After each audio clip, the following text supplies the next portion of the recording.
Hello, puppets. I have more Grimm's fairy tales for you, and I should get to reading them instead of rambling on in my normal fashion, huh? Because this time we have Sleeping Beauty. In times past, there lived a king and queen who said to each other every day of their lives, "Would that we have a child," and yet they had none. But it happened once that the queen was bathing, and there came a frog out of the water, and he squatted on the ground and said to her, "Thy wish shall be fulfilled. Before a year has gone by, thou shalt bring a daughter into the world." And as the frog foretold, so it happened. And the queen bore a daughter so beautiful that the king could not contain himself for joy, and he ordered a great feast. Not only did he bid his relations, friends, and acquaintances, but also the wise women, that they might be kind and favorable to the child. There were 13 of them in his kingdom, but as he had only provided 12 golden plates for them to eat from, one had to be left out. However, the feast was celebrated with all splendor, and it drew to its end, so the wise woman stood before to present the child their wonderful gifts. One bestowed virtue, one beauty, a third riches, and so on. Whatever there is in this world to wish for. And when the 11th of them had their say, in came the uninvited 13th, burning to revenge herself, and without greeting or respect she cried in a loud voice, "In the 15th year of her age, the princess shall prick herself with a spindle and shall fall down dead." And without speaking one more word, she turned away and left the hall. Everyone was terrified at her saying, and when the 12th came forward, for she had not yet bestowed her gift, and though she could not do away with the evil prophecy, she could soften it, and so said, "The princess shall not die, but fall into a deep sleep for 100 years." And now the king, being desirous of saving his child even from this misfortune, gave the commandment that all the spindles in his kingdom should be burnt up. The maiden grew up adorned with the gifts of the wise women, and she was so lovely, modest, sweet, kind, and clever that no one who ever saw her could help but love her. It happened one day, she being already 15 years old, that the king and queen rode abroad, and the maiden was left behind alone in the castle. She wandered about to all the nooks and corners, and all the chambers and parlors, as the fancy took her, until at last she came to an old tower. She climbed the narrow winding stair, which led to a little door. With a rusty key sticking out of the lock, she turned the key, and the door opened, and in this room sat an old woman with a spindle, diligently spinning her flax. "Good day, mother," said the princess. "What are you doing?" "Well, I am spinning," answered the old woman, nodding her head.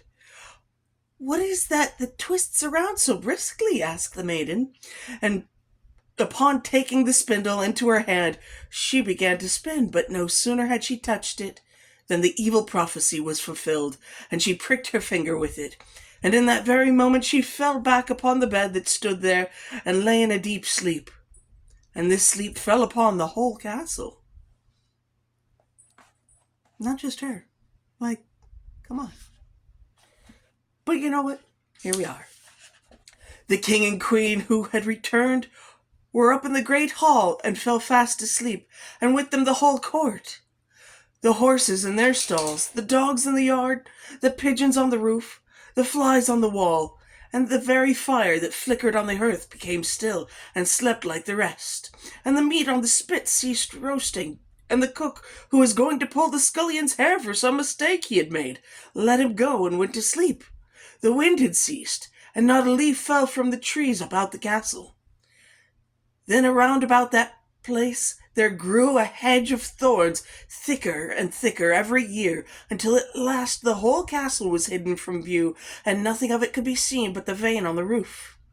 And then a rumor went abroad in the country of a sleeping beautiful Rosamond, for that was the princess's name, and from time to time many kings' sons came to try and force their way through the hedge, but it was impossible for them to do so, For the thorns held fast together like strong hands, and the young men were caught by them, and not being able to get free, there died a lamentable death.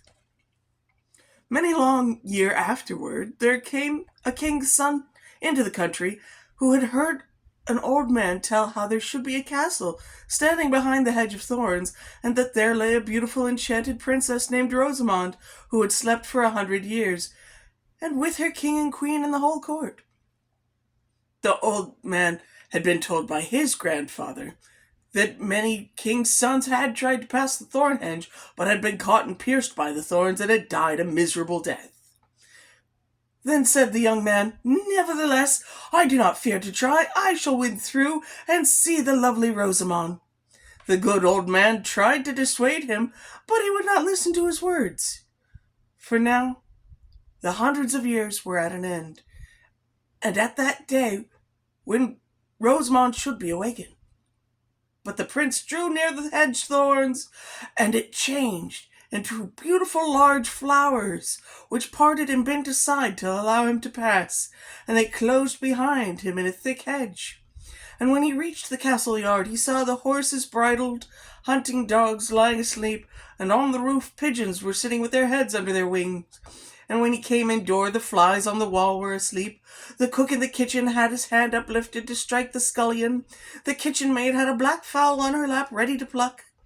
And then he mounted higher, and saw in the hall the whole court lying asleep, and above them on their thrones slept the king and the queen. And he went further still, and all was so quiet that he could hear his own breathing.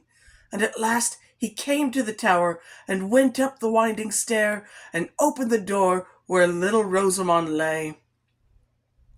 And when he saw her looking so lovely in her sleep, he could not turn his eyes away, and presently he stooped to kiss her, and she awakened, opening her eyes, and looked very kindly on him.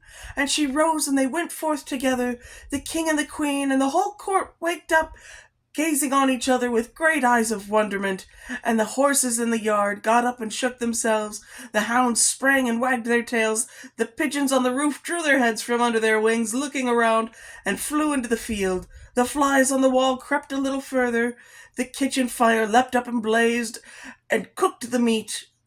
The joint on the spit began to roast. The cook gave the scullion such a box on the ear that he roared out, and the maid went on plucking the fowl. Then the wedding of the prince and Rosamond was held with great splendor, and they lived happily ever after until the end of their lives. There we are. Because it was important to go ahead and have things boxed about, it's like, I don't think I'd want to wake up that way. First thing on my mind, going around, boxing some doofus. But what's with that old man, too? Like, come on, old man. I've heard legends of this great, beautiful princess, but everybody's died. Well, I can do it. No, I didn't tell you the story so you'd be inspired to do it. Then why did you tell the story? Come on, old man. I mean, I'd probably be that old man, honestly. Wait a minute, I told the story. Why are you rushing off to your doom? Don't do that. Don't! But here we are, and I get to go ahead and tell all of you, my wonderful puppets.